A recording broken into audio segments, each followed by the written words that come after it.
नमस्कार मित्रांनो, स्वागत आहे सगळ्यांचं ज्ञानधारावर.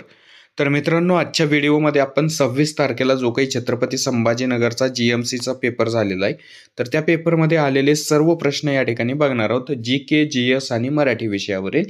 तर आपल्याला जे काही प्रश्न विद्यार्थ्यांकडून मिळालेले आहेत ते प्रश्न आपण कव्हर केलेले आहेत. त्याची संपूर्ण माहिती पण आपण लगेच प्रश्नासोबत बघणार आहोत या ठिकाणी. याचा PDF मी तुम्हाला टेलिग्राम चॅनलला उपलब्ध करून देईल. टेलिग्रामची लिंक तुम्हाला डिस्क्रिप्शनमध्ये या ठिकाणी मिळून जाईल. तर बघा मित्रांनो, आपण सुरुवात करूयात आजच्या व्हिडिओला. या ठिकाणी पहिला प्रश्न विचारण्यात आला होता की पालघर जिल्ह्याची निर्मिती कधी झालेली आहे. इथे निर्मिती कधी झाली असं विचारलंय. तर योग्य उत्तर आहे 1 ऑगस्ट 2014 रोजी पालघर जिल्ह्याची निर्मिती झालेलं आपल्याला पाहायला मिळतं. मग ही जी काही पालघर जिल्ह्याची निर्मिती आहे कोणत्या जिल्ह्याच्या विभाजनातून झाली, अशाही पद्धतीचा प्रश्न तुम्हाला परीक्षेमध्ये विचारला जाऊ शकतो. तर मग ठाणे जिल्ह्याच्या विभाजनामधून या ठिकाणी पालघर जिल्ह्याची निर्मिती केलेली आपल्याला पाहायला मिळते. मग बघा, पुढे आपण अजून महत्त्वाची माहिती पण या ठिकाणी कव्हर केली आहे की पालघर हा महाराष्ट्रातील 36वा जिल्हा अस्तित्वात आला 1 ऑगस्ट 2014ला. त्याच्यानंतर पालघर जिल्ह्यामध्ये ठाणे जिल्ह्यातील काही खालील 8 तालुक्यांचा या ठिकाणी समावेश करण्यात आला. तर या ठिकाणी ज्यावेळेस पालघर जिल्ह्याची निर्मिती झाली तर त्यावेळेस ठाणे जिल्ह्यामधील काही तालुक्यांचा समावेश या ठिकाणी पालघर जिल्ह्यामध्ये करण्यात आलेला आपल्याला पाहायला मिळतं. मग त्याच्यामध्ये वसई असेल, डहाणू असेल, तलासरी असेल, जव्हार असेल, मोखाडा, वाडा आणि विक्रमगड या तालुक्यांचा समावेश या ठिकाणी पालघर जिल्ह्यामध्ये केला गेलेला आपल्याला पाहायला मिळतो. त्याच्यानंतर बघा, प्रश्न पुढचा विचारला गेलाय आपल्याला की जुलै 2025 मध्ये विदेशामध्ये जाऊन सर्वाधिक रन्स करणारा यष्टिरक्षक फलंदाज या ठिकाणी कोण ठरला आहे. तर रिषभ पंत हा जगातील पहिला यष्टिरक्षक ठरलेला आहे, जो की विदेशामध्ये बाहेर देशामध्ये खेळायला जाऊन सर्वाधिक जास्त धावा ह्या रिषभ पंत या खेळाडूच्या नावावर असलेल्या आपल्याला पाहायला मिळते. त्यानंतर बघा, प्रश्न पुढचा विचारण्यात आलेला आहे की आंतरराष्ट्रीय शांतता आणि सुरक्षिततेला प्रोत्साहन देण्यासाठी कोणते कलम आहे भारतीय संविधानामध्ये, कोणतं कलम आहे. तर योग्य उत्तर आहे कलम 51 अंतर्गत आंतरराष्ट्रीय शांतता आणि सुरक्षेला प्रोत्साहन देण्यासंबंधीची जी काही महत्त्वाची माहिती आहे ती या ठिकाणी देण्यात आलेली आपल्याला कलम 51 मध्ये देण्यात आलेली पाहायला मिळते. त्याच्यानंतर बघा, प्रश्न पुढचा विचारण्यात आला होता भारतीय राज्यघटनेच्या भाग 2 हे कशाशी संबंधित आहे. तर बघा, योग्य उत्तर आहे नागरिकत्वाशी संबंधित असलेलं हे भाग 2 आपल्याला पाहायला मिळतं. मग भाग 2 मध्ये या ठिकाणी नागरिकत्वाविषयीची सर्व महत्त्वाची माहिती देण्यात आलेली आहे. ते योग्य उत्तर काय असणार आहे मग आपलं, नागरिकत्वाशी संबंधित असलेलं आपल्याला पाहायला मिळतं. मग बघा मित्रांनो, अजून मूलभूत कर्तव्य जे आहेत, मूलभूत कर्तव्याविषयी पण एक प्रश्न विचारला गेला होता. तो काही स्पष्टपणे माझ्यापर्यंत अजून आलेला नाहीये. जर आला तर पुढच्या व्हिडिओमध्ये आपण त्याला कव्हर करू. तर मूलभूत कर्तव्य पण परीक्षेला जाण्याच्या अगोदर पाहून घ्या, कुठल्या कलमांतर्गत येतात, भाग कितीमध्ये आहेत, हे सगळं तुम्हाला परीक्षेला जाण्याच्या आधी पाहून जायचंय. त्याच्यानंतर बघा, प्रश्न पुढचा या ठिकाणी विचारण्यात आलेला आहे की खालीलपैकी कोणती नदी ही महाराष्ट्रामध्ये नाही. तर महाराष्ट्रामध्ये कोणत्या कोणत्या नद्या आहेत हे अगोदर पाहून जावं, म्हणजे तुमच्या लक्षात येईल की प्रश्न कशाही पद्धतीचा विचारला तर त्याच्यावरचं उत्तर तुम्हाला या ठिकाणी लगेच देता येईल. आता हा प्रश्न तर तुम्हाला रिपीट होणार नाही, परंतु महाराष्ट्रातील नदी प्रणालीवरील प्रश्न नक्कीच तुम्हाला विचारला जाईल परीक्षेमध्ये. तर महाराष्ट्राची नदी प्रणाली जर तुमचा पेपर उद्या परवा असेल तर त्या ठिकाणी तुम्ही पाहून जावा. आता हा जो काही प्रश्न देण्यात आला होता त्याच्यामध्ये ऑप्शनमध्ये जर पाहिलं तर आपण इंद्रावती, गोमती आणि बंजारा या 3 नद्या ज्या आहेत ह्या महाराष्ट्राबाहेरील असलेलं आपल्याला या ठिकाणी पाहायला मिळतं. त्याच्यानंतर प्रश्न क्रमांक पुढचा विचारण्यात आला होता की 1857च्या उठावाची सुरुवात कधी झाली होती. तर बघा, योग्य उत्तर आहे 10 मे 1857 रोजी या ठिकाणी मेरठ या ठिकाणी जो काही 1857चा उठाव होता त्याची सुरुवात झालेली आपल्याला पाहायला मिळते. म्हणजे उठावाच्या तारखेच्या आधीच या उठावाला सुरुवात झाली होती.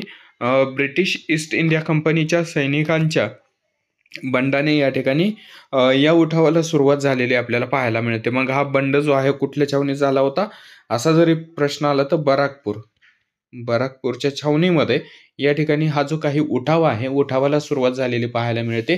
मंगल पांडे यांनी इंग्रज अधिकारी जो होतो त्याच्यावर गोळ्या झाडल्या आणि इथूनच कुठं तरी 1857च्या उठावाला सुरुवात झाली. म्हणजे एक नियोजित तारीख होती, त्या तारखेच्या आधीच या उठावाला सुरुवात झालेली आपल्याला पाहायला मिळते. मग मंगल पांडे यांनी उठावाला सुरुवात का केली, तर मग जी काही गाईचं आणि डुकराचं जे काही मांस आहे ते मास्क काढतो सावरही लावलं जायचं. त्याच्यामुळं कुठेतरी या उठावाचे ठिणगी पेटलेलं आपल्याला पाहायला मिळतं. म्हणजे एक स्पष्टपणे आपण एक व्हिडिओ बनवलेला आहे 1857च्या उठावावर. त्याच्यामध्ये सर्व माहिती आपण कव्हर केलेली आहे. नियोजित तारीख काय होती, मग नियोजित तारखेच्या अगोदर उठावाला सुरुवात होण्याचं कारण काय होतं, तर ह्या सगळ्या गोष्टी आपण त्याच्यामध्ये कव्हर केलेल्या आहेत. तर त्या व्हिडिओची लिंक तुम्हाला डिस्क्रिप्शनमध्ये देतो मी तुम्हाला. तोही तुम्ही पाहून घ्यायचा आहे. एकूणच जर सांगायचं म्हणलं तर 1857च्या उठावावर प्रश्न तुम्हाला विचारले जात आहेत. पहिल्या दिवशी पण 1857च्या उठावावर प्रश्न या ठिकाणी विचारला गेला होता.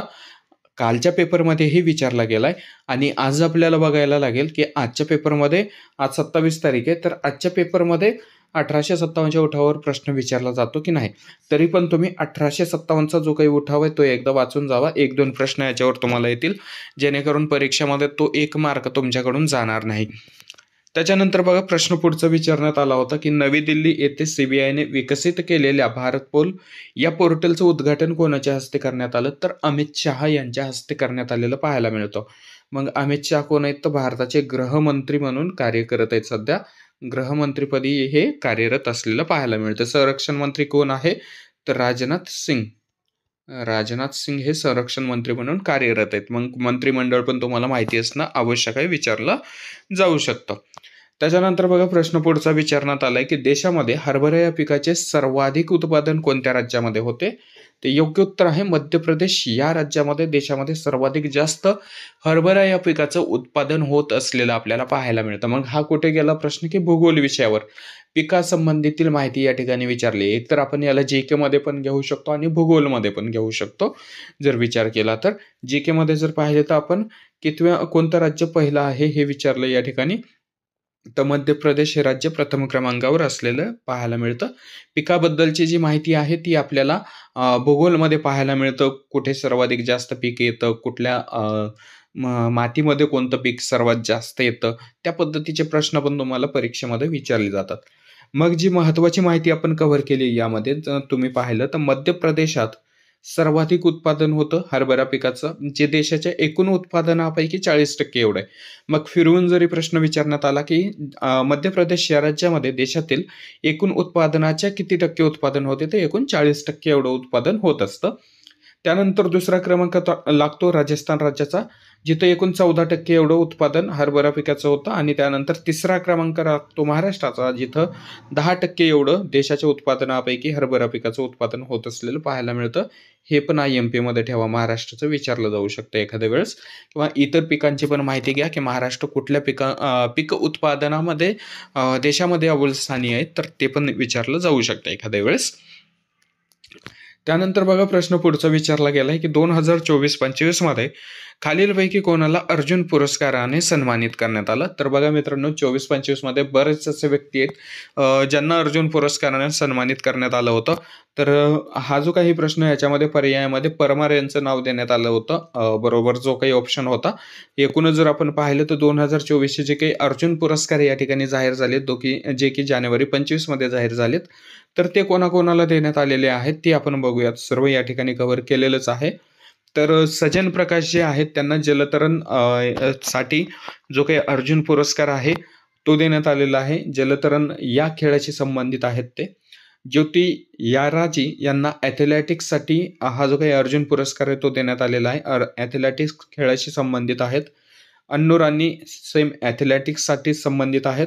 सचिन सर्जेराव खिलारी यांना पॅरा ॲथलेटिक्स शॉर्टपुटसाठी या ठिकाणी देण्यात आलं आहे. यांना भालाफेकसाठी आणि ट्रॅक अँड फील्डसाठी देण्यात आलेला आहे. कुठल्या खेळाशी संबंधित आहेत आणि कोणाला अर्जुन पुरस्कार देण्यात आलेला आहे, अशा पद्धतीनं आपण कव्हर केलंय.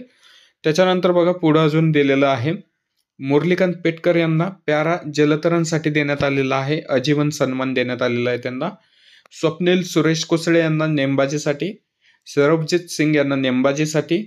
मोना अग्रवाल यांना पॅरा नेमबाजीसाठी. रुबिना फ्रान्सिस यांना पॅरा नेमबाजीसाठी. सलीमा टेटे यांना हॉकीसाठी. त्याच्यानंतर अभिषेक संजय आणि जर्मनप्रीत सिंग सुखजित सिंग यांना हॉकीसाठी देण्यात आलेलं आहे. हॉकी खेळाडू आहेत हे सर्व. त्यानंतर वंतिका अग्रवाल यांना बुद्धिबळ स्पर्धेसाठी आणि कपिल परमार यांना पॅरा ज्युडोसाठी. तर हा जो काही ऑप्शन आहे कपिल परमार, हा ऑप्शन या ठिकाणी या प्रश्नासाठी देण्यात आलेला होता. तर योग्य उत्तर होतं त्या ठिकाणी कपिल परमार. तर हे बघा सर्व जे काही 2024-25चे अर्जुन पुरस्कार विजेते आहेत या ठिकाणी मी तुम्हाला दिलेले आहेत. PDF टेलिग्राम चॅनलला देतच आहे, तिथं डाउनलोड करून घ्या किंवा लिहून ठेवा तुमच्या वहीमध्ये आणि परीक्षेला जाण्याआधी एकदा याच्यावर परत एकदा रिव्हिजन करून जावं. कारण याच्यामधला आता सॉरी मित्रांनो, परमार यांना सोडून दुसरा कुठलाही ऑप्शन परीक्षेमध्ये दिला जाऊ शकतो तुम्हाला. प्रश्न सेम असू शकतो, फक्त ऑप्शन या ठिकाणी चेंज केला जाऊ शकतो. त्याच्यामुळे सर्व अर्जुन पुरस्कार विजेते जे आहेत लिहून ठेवा किंवा स्क्रीनशॉट काढून घ्या व्हिडिओला स्टॉप करून. त्याच्यानंतर बघा प्रश्न क्रमांक पुढचा आहे. 2025 मधील शीर्ष FHI रँकिंगमध्ये अव्वल असलेले राज्य कोणते आहे? तर बघा HFI जे आहे रँक म्हणजे राजकोषीय आरोग्य निर्देशांक आहे, जो की नीती आयोगाकडून या ठिकाणी भारतीय राज्यांसाठी जाहीर केला जातो. तर 2025च्या रँकिंगनुसार ओडिशा हे राज्य देशातलं पहिल्या क्रमांकाचं राज्य असलेलं आपल्याला पाहायला मिळतं. त्याच्यामध्ये मग ओडिशा राज्य जे आहे रँकिंगमध्ये पहिल्या क्रमांकाला आहे. एकूण FHIचा स्कोअर जर बघितलं तर 67.8% एवढा असलेला पाहायला मिळतो. दुसरं राज्य आहे छत्तीसगड, तिसरं राज्य आहे गोवा. तर हे 3 महत्त्वाचे राज्य पाहून घ्या कितव्या क्रमांकाला आहेत ते. त्याच्यानंतर महाराष्ट्राचा क्रमांक पाहून घ्या, 6व्या क्रमांकाला आहे, 50.3% एवढा स्कोअर आहे. तर हे महत्त्वाचं तुम्हाला या ठिकाणी पाहून घ्यायचं आहे, जेणेकरून परीक्षेमध्ये महाराष्ट्राबद्दल आता कसं पहिलं राज्य या ठिकाणी विचारण्यात आलं होतं, दुसरं राज्य विचारण्यात आलं होतं. याच्यानंतर पुढच्या तुमच्या पेपरमध्ये आजच्या उद्याच्या परवाच्या पेपरमध्ये तुम्हाला महाराष्ट्राबद्दल पण विचारलं जाऊ शकतं. त्याच्यानंतर प्रश्न बघा पुढचा विचारला गेलाय की गोदावरी नदीचा जलमार्ग हा राष्ट्रीय जलमार्ग क्रमांक किती आहे? म्हणजे गोदावरी नदीमध्ये जो काही जलमार्ग बनवला जात आहे त्याचा राष्ट्रीय क्रमांक किती आहे विचारला गेलाय. तर राष्ट्रीय जलमार्ग क्रमांक 4 म्हणून याला ओळखलं जात आहे. तर बघा मित्रांनो, जो काही जलमार्ग आहे याच्याबद्दलची महत्त्वाची माहिती आपण कव्हर केली आहे. गोदावरी नदीचा जलमार्ग हा राष्ट्रीय जलमार्ग क्रमांक 4 आहे. NH4 असं याला ओळखलं जात आहे.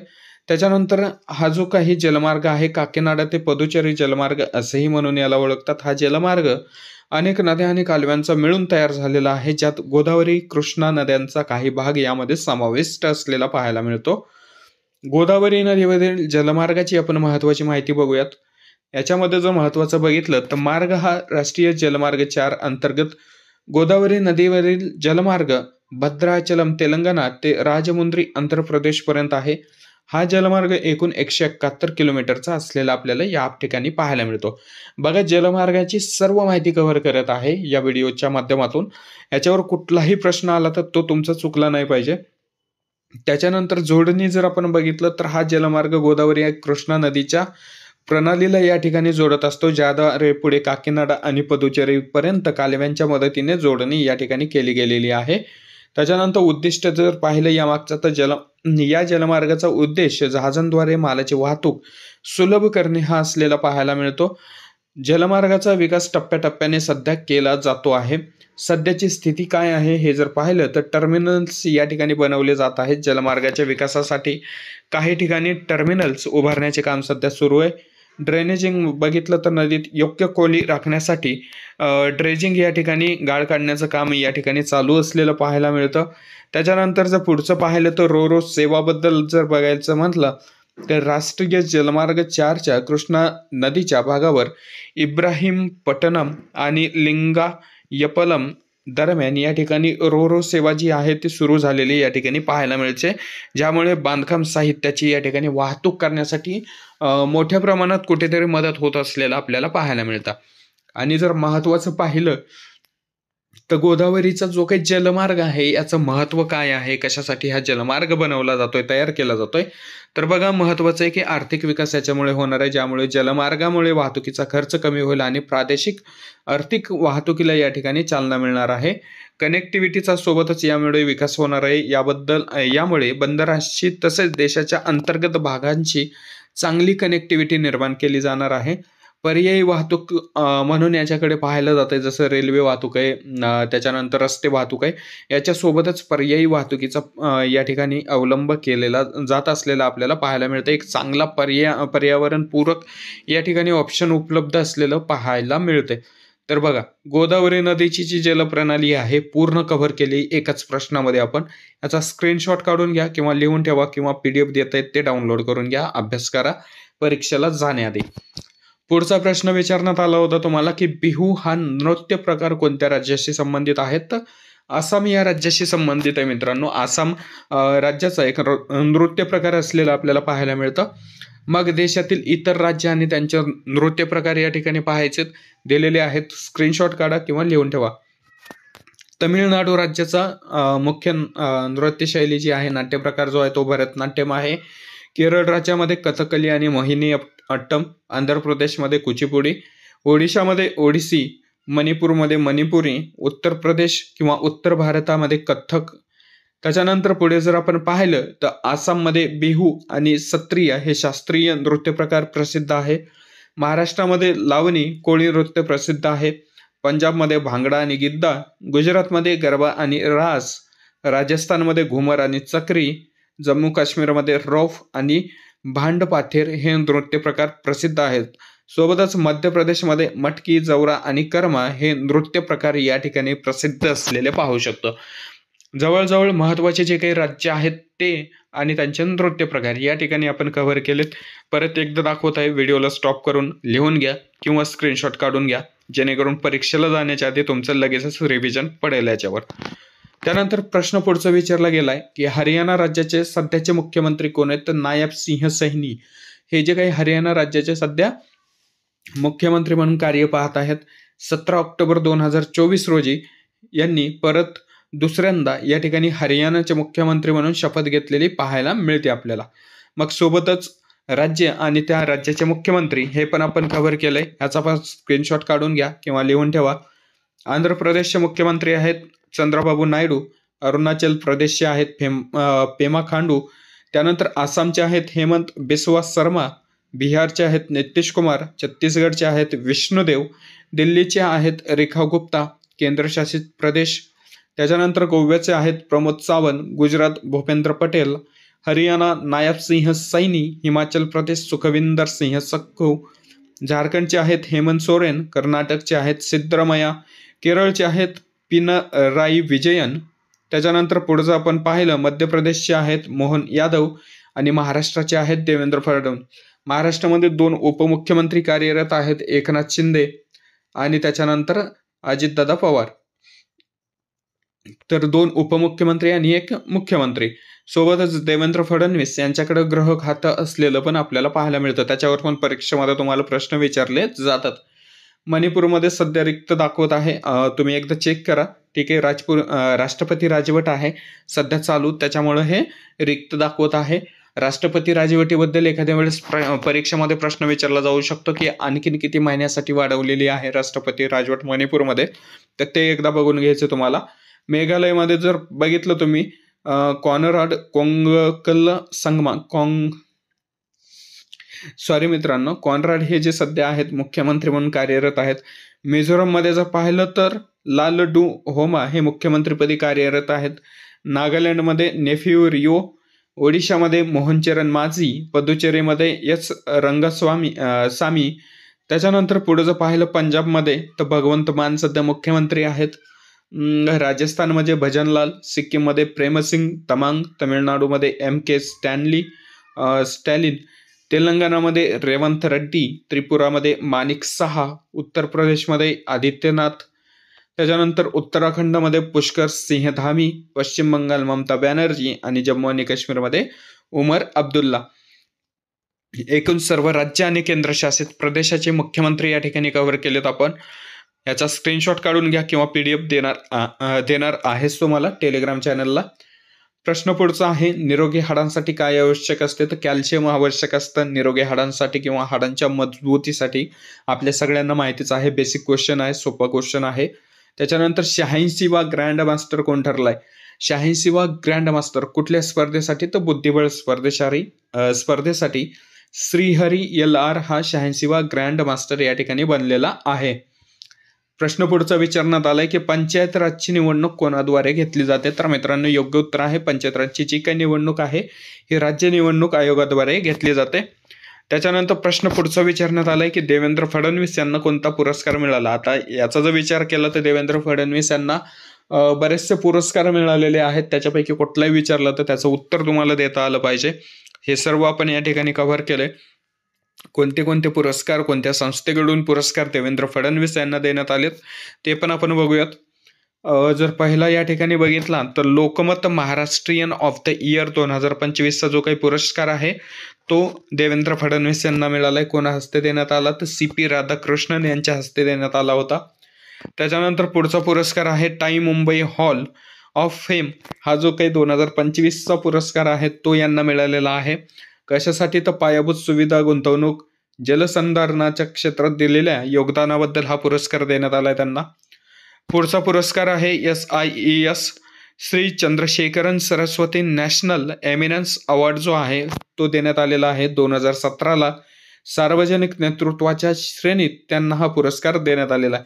महत्वाचे आहेत हे दोन लक्षात ठेवा. पहिले 2025 मध्ये जे मिळालेले आहेत त्यांना याच्यावर प्रश्न विचारला जाऊ शकतो. त्याच्यानंतर पुढचा पुरस्कार आहे business reformer of the year पुरस्कार 2019ला देण्यात आलाय. हा पुरस्कार त्यांना इकॉनॉमिक टाइम्स कडून या ठिकाणी देण्यात आलेला आहे. पुढचा पुरस्कार आहे नागभूषण पुरस्कार 2016 विदर्भ प्रदेशाच्या विकासासाठी केलेल्या योगदानाबद्दल देण्यात आलेला आहे. त्यानंतर पुढचा पुरस्कार आहे सर्वोत्कृष्ट संसदपटू 2002 आणि 3 मध्ये देण्यात आलेला आहे. कॉमनवेल्थ पार्लमेंटरी असोसिएशनद्वारे हा जो काही पुरस्कार आहे त्यांना देण्यात आलेला पाहायला मिळतो. पुढचा पुरस्कार आहे विदेशी पुरस्कार. जर बघितला आपण तर जपानमधील कोयासन विद्यापीठाकडून मानद डॉक्टरेट पदवी त्यांना देण्यात आली आहे 2023 मध्ये. ह्या विद्यापीठाने प्रथमच कोणाला तरी दिलेली ही डॉक्टरेट पदवी असलेलं पाहायला मिळतं, जे की देवेंद्र फडणवीस यांना देण्यात आलेले आहे त्यांच्या कार्यासाठी. त्यानंतर पुढचा पुरस्कार आहे सिंगापूरच्या Lee Kuan Yew school of public पॉलिसीकडून हा जो काही Lee Kuan Yew exchange fellow पुरस्कार आहे तो देण्यात आलेला आहे 2017 मध्ये. त्याच्यानंतर पुढचा पुरस्कार आहे अमेरिकेच्या जॉर्ज टाउन विद्यापीठाकडून देण्यात आलेला आहे उत्कृष्ट नेतृत्व इन डेव्हलपमेंट पुरस्कार 2018ला. हा पुरस्कार जो आहे देवेंद्र फडणवीस यांना देण्यात आलेला आपल्याला पाहायला मिळतो. सोबतच जपानच्या ओसाका सिटी विद्यापीठाकडून मानद डॉक्टरेट 2015 मध्ये देण्यात आलेली सामाजिक आणि आर्थिक विकासासाठी. तर बघा देवेंद्र फडणवीस यांना आपल्या देशाअंतर्गत तसेच बाहेर देशातले पण या ठिकाणी पुरस्कार मिळालेले आहेत. ते सर्व कव्हर केलेत मी या ठिकाणी. याचा अभ्यास करा. 2025ला हे जे दोन पहिले पुरस्कार मिळालेत लोकमतचा आणि Tata Mumbai hall of fame असेल आणि Lokmat Maharashtrian of the year 2025 पुरस्कार असेल, हे दोन पुरस्कार पाठच करून ठेवा, विचारले जाऊ शकतात. त्याच्यानंतर पुष्कर मेळा कोणत्या राज्याशी संबंधित आहेत तर राजस्थान या राज्याशी संबंधित असलेला पाहायला मिळतो. जर तुम्ही आपली चालू घडामोडीची सिरीज बघितली असेल तर त्याच्यामध्ये हा जो काही प्रश्न आहे आपण कव्हर केलेला होता. पुष्कर मेळा जो आहे कोणत्या राज्याशी संबंधित आहे तर राजस्थान या राज्याशी संबंधित असलेलं पाहायला मिळतं. त्याच्यानंतर पुढचा प्रश्न विचारण्यात आलाय की राष्ट्रीय पर्यटन दिन 2025ची थीम काय होती. योग्य उत्तर आहे समावेशक वाढीसाठी पर्यटन. ही जी काही राष्ट्रीय पर्यटन दिन आहे 2025चा याची थीम होती. सोबतच जागतिक पर्यटन दिन 2027 सप्टेंबरला जो साजरा केला जातो याची थीम काय होती 2025ची तर 2025च्या जागतिक पर्यटन दिनाची थीम पर्यटन आणि शाश्वत परिवर्तन अशी थीम असलेली या ठिकाणी पाहायला मिळते आपल्याला. ही थीम पर्यटनाच्या आणि सामाजिक आर्थिक परिवर्तनाच्या भूमिकेवर लक्ष केंद्रित करते. त्याच्यानंतर बघा प्रश्न पुढचा विचारला गेलाय की पॅरिसमध्ये नुकत्याच झालेल्या 2024च्या पॅरालिम्पिक स्पर्धेत कोणता देश पदक तालिकेत अव्वल स्थानी आहे तर योग्य उत्तर आहे चीन हा देश अव्वल स्थानी असलेला पाहायला मिळतं आपल्याला. त्यानंतर मग जर आपण बघितलं तर चीननं एकूण 94 सुवर्ण पदके एकूण 220 पदकासह पहिलं स्थान या ठिकाणी पटकावलेलं पाहू शकतो. त्यानंतर ब्रिटनने 49 सुवर्ण पदकासह दुसऱ्या क्रमांकावर आहे आणि अमेरिका 36 सुवर्ण पदकासह तिसऱ्या क्रमांकावर असलेलं पाहायला मिळतं. भारताने याच्यामध्ये 7 सुवर्ण 9 रौप्य आणि 13 कांस्य पदकासह एकूण 18व्या क्रमांकावर या ठिकाणी जो काही पदक ही जी स्पर्धा आहे ही संपवलेली आपल्याला पाहायला मिळते. भारताची आजपर्यंतची ही सर्वोत्तम कामगिरी या ठिकाणी मानली जात आहे. त्याच्यानंतर पुढचा प्रश्न आहे खेलो इंडिया युथ गेम्समध्ये 2025 कोणते राज्य अव्वल स्थानी आहे? तर महाराष्ट्र राज्य मित्रांनो अव्वल स्थानी आहे. खेलो इंडिया युथ गेममध्ये महाराष्ट्र राज्य अव्वल स्थानी आहे. 2024 आणि 25 या दोन्ही वर्षामध्ये महाराष्ट्राने पदक तालिकेमध्ये या ठिकाणी पहिले स्थान पटकावलेलं आहे. 24चा पण प्रश्न विचारला आणि 25चा जरी तुम्हाला प्रश्न विचारला तरी महाराष्ट्र हे राज्यच अव्वल स्थानी असलेलं पाहायला मिळते आपल्याला. खेलो इंडिया युथ गेम्स 2025 महाराष्ट्राने 58 सुवर्ण, 47 रौप्य आणि 53 कांस्य पदकासह एकूण 158 पदके जिंकून अव्वल स्थान पटकावलं. खेलो इंडिया युथ गेम्स 2024 महाराष्ट्राने 57 सुवर्ण, 48 रौप्य आणि 53 कांस्य पदकासह 158 पदके जिंकली होती. 2024 पण 158 पदके जिंकलीत आणि 2025 पण 158 पदके जिंकलेली आपल्याला पाहायला मिळतात. याच्यानंतर प्रश्न पुढचा विचारण्यात आलाय की संविधान दिन म्हणून कोणता दिवस साजरा केला जातो? योग्य उत्तर आहे 26 नोव्हेंबर. हा संविधान दिन म्हणून भारतामध्ये साजरा केला जातो. संविधान दिनाविषयी महत्वाची माहिती आपण घेतलेली आहे. स्वीकृत कधी केलं तर 26 नोव्हेंबर 1949 रोजी जो काही संविधान आहे आपण स्वीकारलेलं पाहायला मिळतं. भारताच्या संविधान सभेने भारतीय संविधान स्वीकारले 26 नोव्हेंबर 1949ला. अंमलबजावणी करण्यात आली 1950 26 जानेवारीपासून संविधानाची अंमलबजावणी सुरू झाली. जो दिवस आपण प्रजासत्ताक दिन म्हणून या ठिकाणी साजरा करत असतो. उद्देश काय होता तर हा दिवस नागरिकांमध्ये संवैधानिक मूल्यांविषयी जागरूकता निर्माण करण्यासाठी साजरा केला जातो. प्रारंभ कधी झाला तर 2015 सामाजिक न्याय आणि सबलीकरण मंत्रालयाने 26 नोव्हेंबर हा जो दिवस आहे संविधान दिन म्हणून या ठिकाणी साजरा करण्याचा निर्णय घेतलेला आहे. सोबतच डॉक्टर बाबासाहेब आंबेडकर संविधान तयार करण्यामध्ये डॉक्टर बाबासाहेब आंबेडकरांचे मोठे योगदान असल्यामुळे त्यांना आदरांजली देखील या ठिकाणी संविधान दिवस साजरा करताना वाहिली जाते. प्रश्न पुढचा आहे भारतात कोणत्या राज्यात सर्वाधिक वाघ आढळतात? तर मध्य प्रदेश राज्यामध्ये भारतामध्ये सर्वाधिक जास्त वाघ आहेत. एकूण 785 एवढे वाघ मध्य प्रदेशमध्ये आहेत. दुसऱ्या क्रमांकावरचं राज्य आहे कर्नाटक, 563 वाघ. तिसऱ्या क्रमांकाचं राज्य आहे उत्तराखंड, 560 वाघ. चौथ्या क्रमांकाचं राज्य आहे महाराष्ट्र, 444 वाघ असलेलं पाहायला मिळतं. मध्य प्रदेशला टायगर स्टेट ऑफ इंडिया म्हणून या ठिकाणी ओळखले जातं. त्याच्यानंतर बघा प्रश्न क्रमांक पुढचा विचारला गेलाय. भारतीय संविधानाच्या उद्देशपत्रिकेत कधी सुधारणा करण्यात आली होती? तर 1976 ही सुधारणा करण्यात आलेली आपल्याला पाहायला मिळते. महत्वाच्या माहितीमध्ये जर पाहिलं तर भारतीय संविधानाच्या उद्देशपत्रिकेत केवळ एकदा सुधारणा करण्यात आली आहे. ही सुधारणा 42वी घटना दुरुस्ती कायदा 1976 द्वारे करण्यात आली. या कायद्याने उद्देशपत्रिकेत 3 नवीन शब्द जोडले गेले, ज्यामुळे मूळ उद्देशपत्रिकेमध्ये या ठिकाणी बदल झाले आहेत. त्याच्यानंतर जर पुढे पाहिलं तर 42व्या घटना दुरुस्तीने उद्देशपत्रिकेत जोडलेले नवीन शब्द कोणते आहेत? तर बघा समाजवादी असेल, धर्मनिरपेक्ष असेल आणि अखंडता हे शब्द जे आहेत जोडले गेलेले आपल्याला पाहायला मिळू शकतात. संपूर्ण माहिती पाहिजे असेल तर स्क्रीनशॉट या ठिकाणी काढून घ्या. हा एक प्रश्न आहे मित्रांनो, IMP मध्ये ठेवा तुम्ही, परीक्षेमध्ये बऱ्याच विचारला जातो की 42व्या घटना दुरुस्तीला लघु संविधान म्हणून किंवा मिनी कॉन्स्टिट्यूशन म्हणून या ठिकाणी ओळखलं जातं. या दुरुस्तीने संविधानाच्या अनेक भागामध्ये व्यापक बदल केलेले आपल्याला पाहायला मिळतात. यालाच आपण मिनी घटना असेही म्हणू शकतो मित्रांनो. ठीक आहे, मिनी घटना. परीक्षेमध्ये असे बरेच प्रश्न तुम्हाला विचारले जातात की मिनी घटना म्हणून कोणत्या घटना दुरुस्तीला ओळखलं जातं? तर 42व्या घटना दुरुस्तीला मिनी घटना दुरुस्ती म्हणून या ठिकाणी किंवा मिनी घटना म्हणून या ठिकाणी ओळखलं जातं. प्रश्न पुढचा विचारला गेला होता की वर्ष या शब्दाचा समानार्थी शब्द ओळखायचा आहे. या ठिकाणी पर्यायामध्ये तुम्हाला संवत्सर हा जो काही ऑप्शन आहे तो दिलेला होता. योग्य उत्तर होतं संवत्सर. सोबतच साल आणि शक असंही या ठिकाणी समानार्थी शब्द असलेले आपण पाहू शकतो. त्याच्यानंतर पुढचा एक प्रश्न विचारला गेला होता की डांग या शब्दाचा मराठीमध्ये अर्थ काय होता? तर डोंगराळ प्रदेश असा अर्थ होतो त्याचा. प्रश्न पुढचा विचारला गेला होता की संविधानातील 34वी घटना दुरुस्ती कधी झाली?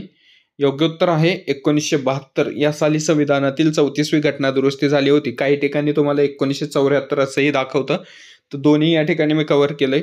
पर्यायामध्ये जो ऑप्शन दिसेल तो तुम्हाला त्या ठिकाणी क्लिक करायचा आहे किंवा सिलेक्ट करायचा आहे. पुढे जर आपण पाहिलं तर 9व्या परिशिष्टामध्ये समावेश करण्यात आला होता. या दुरुस्तीने विविध राज्यामधील 20 पेक्षा जास्त जमीन सुधारणा आणि जमीन धारणा कायद्याच्या 9व्या परिशिष्टामध्ये समावेश करण्यात आला. सोबतच पुढे जर आपण पाहिलं तर न्यायालयीन पुनरावलोकनापासून संरक्षण 9व्या परिशिष्टामध्ये समाविष्ट केलेल्या कायद्यांना न्यायालयीन पुनरावलोकन संरक्षण मिळते, ज्यामुळे त्यांची वैधता न्यायालयात आव्हानित करता येत नाही. यामुळे जमीन सुधारणा कायद्याची प्रभावी अंमलबजावणी करणे शक्य झालेलं आपल्याला या ठिकाणी पाहायला मिळतं.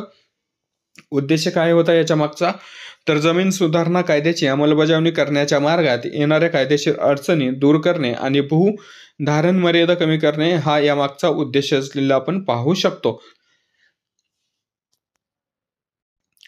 त्याच्यानंतर पुढचं जर महत्त्वाचं पाहिलं आपण तर ही दुरुस्ती केंद्र सरकारने 1972 मध्ये झालेल्या मुख्यमंत्र्याच्या परिषदेतील शिफारसीनुसार केलेली या ठिकाणी पाहायला मिळते. या शिफारसीमध्ये जमीन धारणा मर्यादा कमी करणे आणि कुटुंबाच्या मालकीची जमिनीवर मर्यादा लागू करणे यासारख्या सूचनांचा समावेश असलेला आपण पाहू शकतो. त्याच्यानंतर पुढचा प्रश्न विचारला गेलाय, समानार्थी शब्द ओळखायचा आहे परीट या शब्दाचा.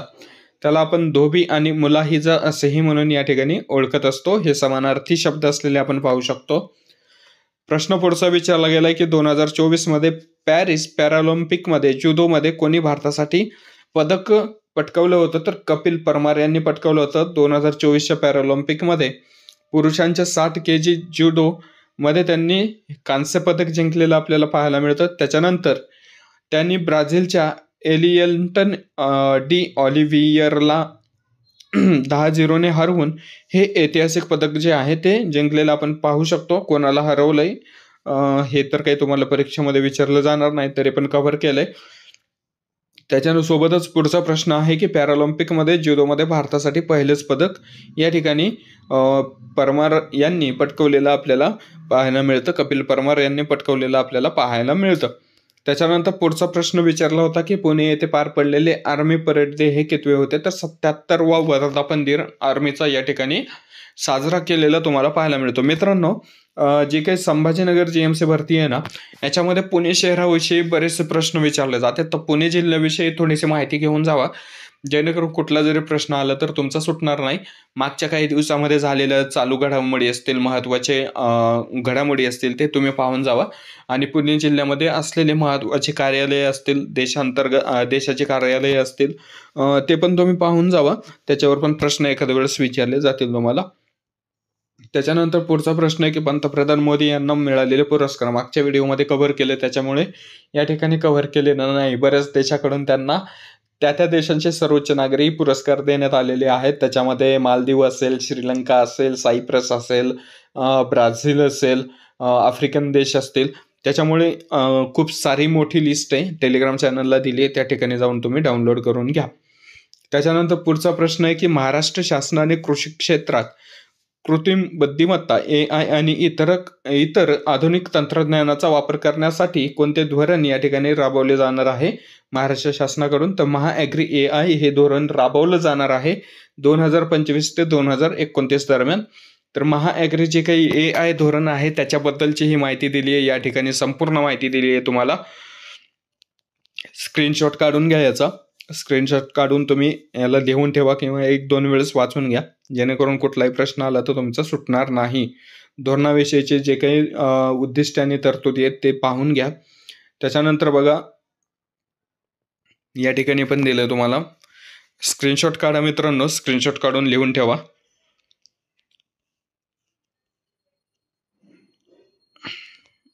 हवामान बद्दलची माहिती असेल, बहुभाषी मार्गदर्शन असेल, उत्पादनातील खर्च असेल, हे सगळं तुम्हाला माहिती असणं आवश्यक आहे.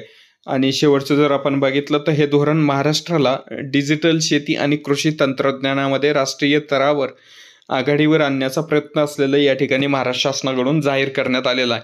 तर हे काही AI जे धोरण आहे महाराष्ट्रामध्ये पहिल्यांदाच राबवलं जातं आहे कृषी क्षेत्रामध्ये या ठिकाणी. तर IMP क्वेश्चनमध्ये तुम्हाला ठेवायचं आहे, या ठिकाणी तुम्हाला कोणत्या वर्षासाठी राबवलं जातंय हा पण प्रश्न विचारला जाऊ शकतो. धोरणाचं नाव काय आहे हे पण विचारलं जाऊ शकतं. महाॲग्री धोरण AI धोरण असं आपण याला म्हणू शकतो 2025 ते 29 दरम्यान महाराष्ट्रामध्ये राबवलं जाणार आहे. धोरणांचे उद्दिष्ट तुम्ही या ठिकाणी महत्त्वाचं आहे IMP धोरणाचे उद्दिष्ट काय आहेत तर हे तुम्ही नोट करून घ्या किंवा 2-3 वेळेस वाचून घ्या. तर हे जे काही प्रश्न आपण आजच्या व्हिडिओमध्ये घेतले होते GMC छत्रपती संभाजीनगरमध्ये आलेले जवळपास सर्व प्रश्न आपण कव्हर केलेले आहेत. आजचा पेपर 27 तारखेचा पेपर झाल्याच्या नंतर संध्याकाळी लगेचच तुम्हाला दुसरा व्हिडिओ देणार आहे. जे काही आजचे प्रश्न तुम्हाला या ठिकाणी माझ्याकडनं अवेलेबल करून देणं होते तेवढे तुम्हाला अवेलेबल करून देईल. माहिती थोडी जरी आवडली असेल तर व्हिडिओला लाईक करा. सोबतच नवीन असाल तर चॅनलला सबस्क्राईब करून घ्या जेणेकरून अजून आपल्याला पुणे GMC भरती पुढे येणारच आहे, मुंबई GMC भरती आहेच. तर या सर्व भरतीसाठीची महत्त्वाची माहिती असेल भरतीविषयीची, सोबतच जे काही सामान्य ज्ञान GK विषयावरील प्रश्न उत्तरे असतील ते आपण चॅनलच्या माध्यमातून तुमच्यापर्यंत पोहोचवत आहोत. अगदी मोफत तुम्हाला PDF स्वरूपामध्ये ही माहिती उपलब्ध करून देत आहोत. त्यामुळे टेलिग्राम पण जॉईन करा. भेटूयात पुढच्या व्हिडिओमध्ये. तोपर्यंत सर्वांना धन्यवाद. जय हिंद, जय महाराष्ट्र.